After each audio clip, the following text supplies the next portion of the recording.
அண்ணே அண்ணே நல்லா பசியாக இருக்குண்ணே. பஞ்சு மிட்டாயாவது கிடைக்குமாண்ணே? ஒரு பஞ்சு மிட்டாய் நல்ல பசியாக இருக்குதுண்ணே. என்கிட்ட பைசா இல்லை. அதாவது பிச்சை கேட்டு பைசா தந்து தான் பஞ்சு மிட்டாய் தந்து தண்ணி குடிச்சிட்டு பஞ்சு பசி ஆயிடும்னு தாங்கண்ணே.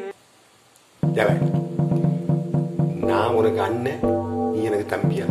என்ன உறவு கொண்டாட்ட உறவு? அது போக பஞ்சு மிட்டாய் எடுங்க, பஞ்சு மிட்டாய் பைசா இல்லை. பிச்சை கேட்டுட்டு வாங்கிட்டு அங்கே நீ சுத்துற அண்ணாத நாய் நீ. என்கிட்ட நீ பஞ்சு மிட்டாய் கேட்குறேன்னா இடத்த விட்டு காலி பண்ணிடுறான். நீ கேட்க வருவ நீ போட்ட பஞ்சு மிட்டாய் கேட்டேன்.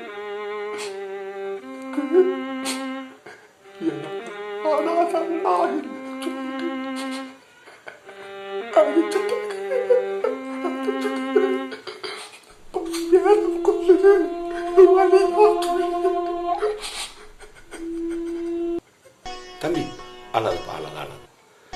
பசியா இருக்குன்னு கேட்டு ஒரு ஆகாரம் கொடுக்காம பஞ்சு மிட்டாய் கூட கொடுக்காத ஒரு மனுஷங்கள்லாம் உலகத்துல இருக்கத்தானே செய்றாங்க. பசிக்குது ஐயா, உனக்கு நான் சாப்பாடு வாங்கி தரேன்.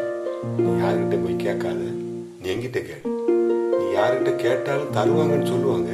ஆனா தந்தா வாங்கி, அதுக்காக ஏசுறது தப்பு. கொடுக்க முடிஞ்சா கொடுக்கட்டும். ஆனா திரும்ப அதை கொடுக்காம இருந்துகிட்டு ஏசுறது அது பெரிய தப்பு.